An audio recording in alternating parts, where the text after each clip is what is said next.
আল্লাহর কাছে সবচেয়ে প্রিয় আমল, আল্লাহর কাছে সবচেয়ে পছন্দনীয় কাজ, সবচেয়ে আল্লাহর ভালোবাসার কাজ বান্দার, সেই কাজ, যেই ভালো কাজ, যেই ইবাদত, যে আমল বান্দা নিয়মিত করে, পরিমাণে সেটা অল্প হলেও হোক, পরিমাণে অল্প কিন্তু করে নিয়মিত, আল্লাহর কাছে আমলটা বেশি প্রিয় সেই আমলের তুলনায় যে আমল একসাথে অনেক করা হয় কিন্তু পরে আর করার কোনো খবর নেই।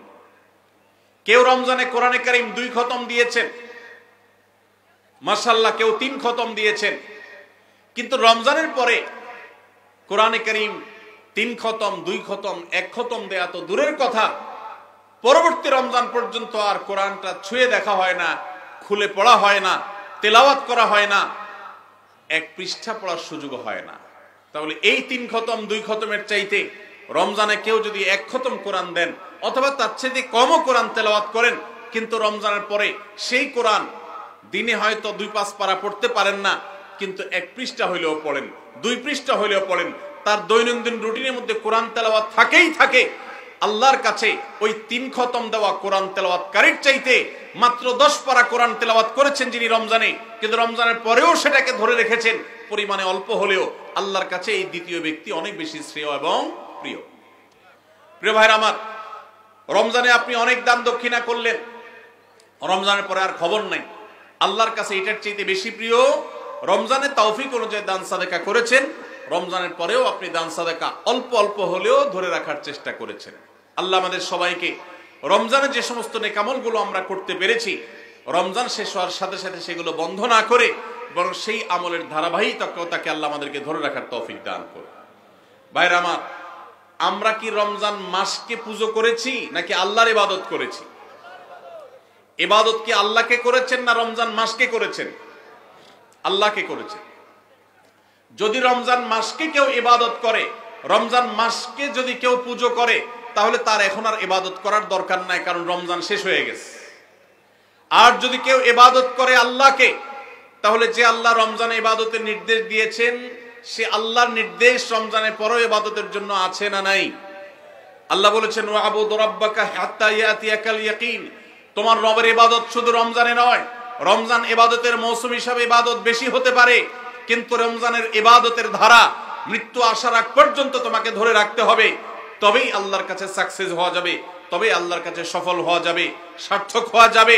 আমাদের এই জীবন সাধনা, আমাদের তাকওয়ার সাধনা, আমাদের সিয়াম সাধনা, আমাদের রমজানের ইবাদত বন্দেগী আল্লাহর কাছে কবুল হবে।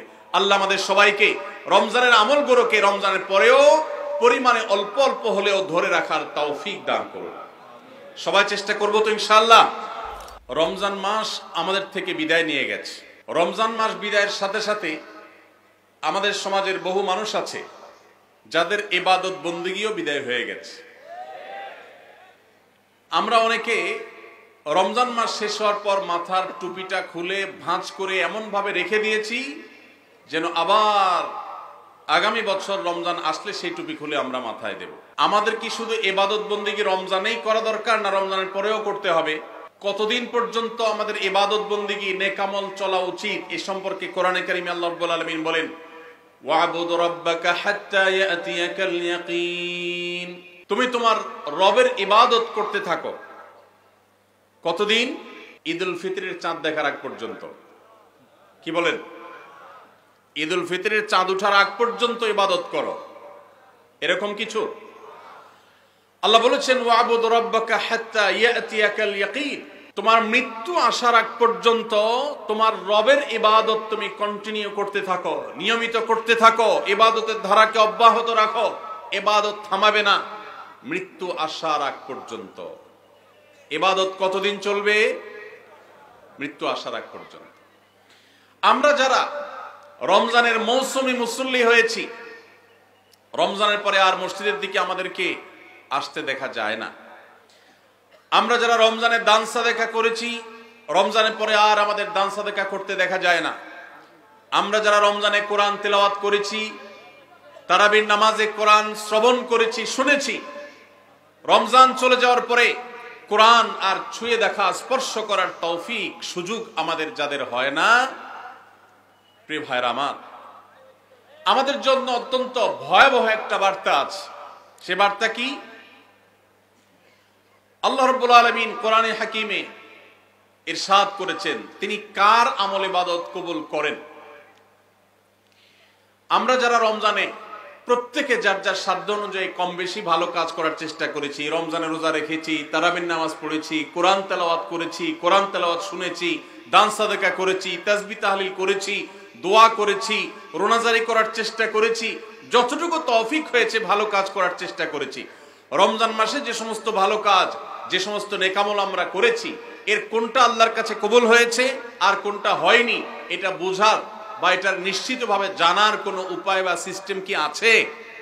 নাই। কিন্তু কোরআনে কারীমের একটি আয়াত থেকে আমরা ধারণা নিতে পারি কাদের আমল ইবাদত আল্লাহর কাছে কবুল হয়েছে। আল্লাহ রাব্বুল আলামিন ইরশাদ করেছেন, ইন্নামা ইয়াতাকাব্বালুল্লাহু মিনাল মুত্তাকিন। আল্লাহ রাব্বুল আলামিন মুত্তাকিদের, আল্লাহ ভীরুদের, যাদের মধ্যে আল্লাহ ভীরুতা অর্জন হয়েছে, যাদের মধ্যে আল্লাহর ভয়ের চেতনা জাগ্রত হয়েছে, সেই চেতনা থেকে যারা আল্লাহর আদেশ নিষেধ অনুযায়ী নিজেকে পরিচালিত করে, তাকওয়া চর্চা করে, মুত্তাকিদের কাতারে যারা নিজেদেরকে শামিল করতে পারে, আল্লাহ রাব্বুল আলামিন বলেছেন আল্লাহ তাআলা তাদেরটাই কবুল করেন।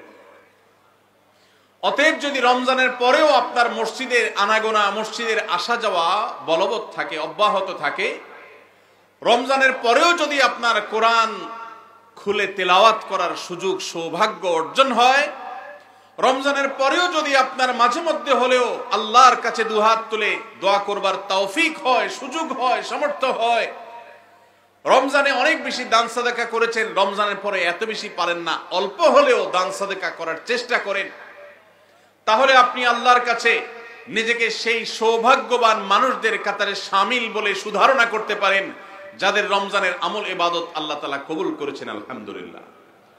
প্রিয় ভাইরা, আমাদের আমল ইবাদত কবুল হয়েছে কিনা এটা বুঝার সবচেয়ে বড় মাধ্যম হলো এটি, রমজানের পরেও যদি আমি রমজানের আমল ইবাদতের ধারাকে ধরে রাখতে পারি, অব্যাহত রাখতে পারি, সে আমলগুলো পরিমাণে ভলিউমে সেরকম করতে না পারলেও অল্প অল্প করে হলেও যদি রমজানের পরে সেগুলোকে আমরা ধরে রাখতে পারি, এখনো মসজিদে যাওয়া আসা থাকে, কোরআনের সাথে সম্পর্ক থাকে, অন্যান্য নেকামলগুলো যদি অল্প অল্প করেও করতে পারি, তাহলে এর মানে হলো এটা আলামত আল্লাহ তাআলা আমার রমজানের ইবাদত কবুল করেছেন, আমাকে মুত্তাকিদের কাতারে শামিল করেছেন। রমজানের পরে এখন গুনাহ করতে গিয়ে বুকটা কাঁপে।